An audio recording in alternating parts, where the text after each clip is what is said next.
Hello ಗೆಳೆಯರೆ, welcome to S S ಪೇಜಿನ್ Kannada channel. ಈ ಒಂದು ವಿಡಿಯೋದಲ್ಲಿ ಪ್ರಾಚ್ಯ ಸ್ಮಾರಕಗಳ ಸಂರಕ್ಷಣೆ ಒಂದು ಪ್ರಬಂಧ ನೋಡ್ತೋಣ. ಈ ಒಂದು ಪ್ರಬಂಧ ಬರೆದ ಪೂರ್ಣಾಂಕ ಪಡಿಬೇಕಾ? ಹಾಗಾದ್ರೆ ಪೀಠಿಕೆ, ವಿವರಣೆ, ಉಪಸಂಹಾರ ಬರೆದ್ರೆ ಪೂರ್ಣಾಂಕ ಬರುತ್ತಾ? ಇಲ್ಲ. ಈ ಒಂದು ವಿಷಯಕ್ಕೆ ತಕ್ಕಂತೆ ಅರ್ಥಪೂರ್ಣ ವಾಕ್ಯ ಇರಬೇಕು, ಸುಂದರವಾದ ಅಕ್ಷರದೊಂದಿಗೆ ಬರೆದಾಗ ಆಗೇನಾಗುತ್ತೆ, ನೀವು ಪೂರ್ಣಾಂಕ ಪಡಿತೀರಾ. ಓಕೆನಾ? ರೈಟ್.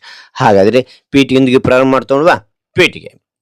ಪ್ರಾಚ್ಯ ಸ್ಮಾರಕಗಳು ಭಾರತದ ಸಾಂಸ್ಕೃತಿಕ, ಐತಿಹಾಸಿಕ ಮತ್ತು ಕಲಾತ್ಮಕ ಪರಂಪರೆಯ ಶ್ರೀಮಂತ ಸಂಕೇತವಾಗಿದೆ.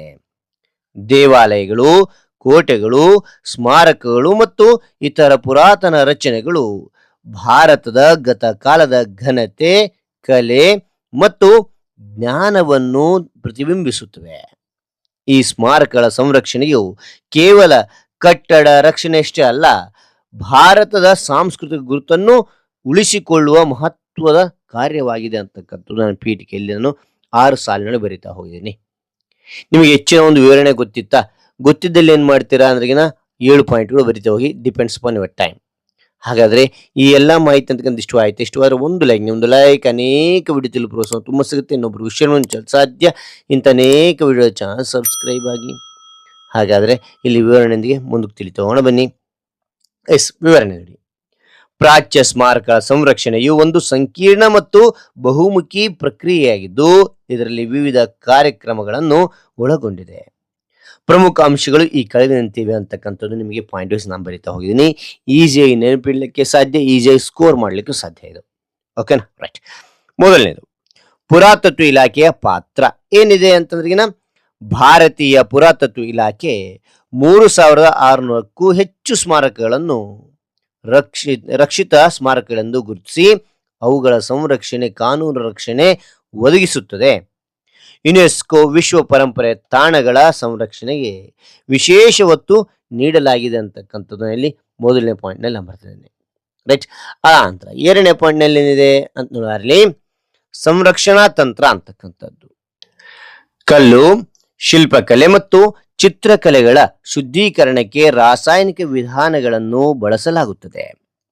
ದುರ್ಬಲಗೊಂಡ ಗೋಡೆಗಳು, ಗುಮ್ಮಟಗಳು ಮತ್ತು ಕಂಬಗಳನ್ನು ಆಧುನಿಕ ತಂತ್ರಜ್ಞಾನದಿಂದ ದುರಸ್ತಿಗೊಳಿಸಲಾಗುತ್ತದೆ.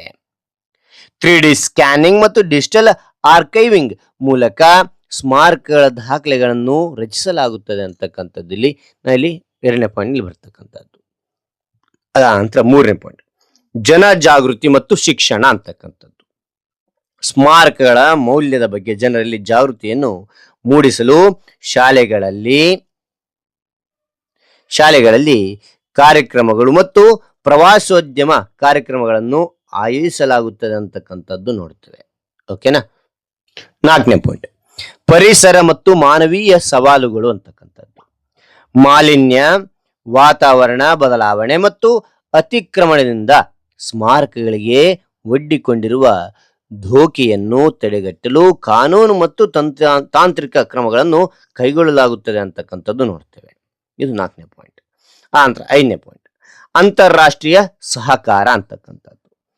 ಯುನೆಸ್ಕೋ, ICOMOS ಮತ್ತು ಇತರ ಅಂತಾರಾಷ್ಟ್ರೀಯ ಸಂಸ್ಥೆಗಳೊಂದಿಗೆ ಸಹಯೋಗದೊಂದಿಗೆ ಸಂರಕ್ಷಣಾ ಯೋಜನೆಯನ್ನು ಕೈಗೊಳ್ಳಲಾಗುತ್ತದೆ. ಆಧುನಿಕ ತಂತ್ರಜ್ಞಾನ ಮತ್ತು ಆರ್ಥಿಕ ನೆರವನ್ನು ಒದಗಿಸಲಾಗುತ್ತದೆ ಅಂತಕ್ಕಂಥದ್ದು ಇಲ್ಲಿ 5ನೇ ಪಾಯಿಂಟ್ನಲ್ಲಿ ನೋಡ್ತೇವೆ. ಕೊನೆಗೆ ನಾವೇನ್ ನೋಡ್ತೇವೆ? ಉಪಸಂಹಾರ. ನಿಮ್ಮದೇ ಆಗಿರ್ತಕ್ಕಂಥ ಅಭಿಪ್ರಾಯ ನೀವು ಬರಿತಾ ಹೋಗ್ಬೇಕಾಗತ್ತೆ. ಇಲ್ಲ ನನ್ನದೇ ಆಗಿರ್ತಕ್ಕಂಥ ಅಭಿಪ್ರಾಯ ನಾನು ಬರಿತಾ ಹೋಗಿದ್ದೀನಿ. ಓಕೆನಾ? ಇಲ್ಲಿ ನೋಡ್ತೋಣವಾ? ಪ್ರಾಚ್ಯ ಸ್ಮಾರಕ ಸಂರಕ್ಷಣೆಯು ತುಂಬಾ ಅಗತ್ಯವಾಗಿದ್ದು ಪ್ರತಿಯೊಬ್ಬರಿಗೂ ಪ್ರಾಚ್ಯ ಸ್ಮಾರಕಗಳ ಮೇಲೆ ಕಾಳಜಿ ಮತ್ತು ಪ್ರೀತಿ ಇರಬೇಕು. ಪ್ರತಿಯೊಬ್ಬರೂ ಪುರಾತತ್ವ ಸ್ಥಳಗಳಿಗೆ ಭೇಟಿ ನೀಡಿ ಅದರ ಮಹತ್ವವನ್ನು ತಿಳಿಯಬೇಕು. ಸ್ಮಾರಕಗಳ ಕುರಿತು ಇತಿಹಾಸವನ್ನು ತಿಳಿಯಬೇಕು. ಇವುಗಳ ಸಂರಕ್ಷಣೆಯು ಎಲ್ಲರ ಜವಾಬ್ದಾರಿಯಾಗಿದೆ ಅಂತಕ್ಕಂಥದ್ದು 5 ಸಾಲುಗಳು ಬರಿತಾ ಹೋಗಿದ್ದೀನಿ. ರೈಟ್. ಹಾಗಾದ್ರೆ ಈ ಎಲ್ಲ ವಿವರಣೆ ಅಂತಕ್ಕಂಥ ನಿಮ್ಗೆ ಇಷ್ಟವಾಯ್ತಾ? ಇಷ್ಟವಾದ್ರೆ ಒಂದು ಲೈಕ್ ಅನೇಕ ವಿಡಿಯೋ ತಿಳಿದು ಪ್ರೋತ್ಸಾಹ ತುಂಬ ಸಿಗುತ್ತೆ. ಇನ್ನೊಬ್ರಿಗೂ ಶೇರ್ ಮಾಡಿ ಸಾಧ್ಯ. ಇಂಥ ಅನೇಕ ವಿಡಿಯೋ ಚಾನಲ್ ಸಬ್ಸ್ಕ್ರೈಬ್ ಆಗಿ. ಮತ್ತೊಂದು ಹೊಸ ವಿಷಯದೊಂದಿಗೆ ಮತ್ತೊಂದು ಹೊಸ ವಿಡಿಯೋದಿಂದ ಭೇಟಿ ಆಗ್ತೇನೆ. ಹಾಗೆ ನೀವು ಯಾವ ರೀತಿಯ ಪ್ರಬಂಧ ಬೇಕಂತೇಳಿ ಕಾಮೆಂಟ್ ಮಾಡಿ. ಆ ಒಂದು ಪ್ರಬಂಧ ಕುರಿತಾಗಿ, ಗಾದೆ ಮಾತಿನ ಕುರಿತಾಗಿ ವಿಸ್ತರಣೆ ಮಾಡ್ತೇನೆ. Thank you for watching. Bye.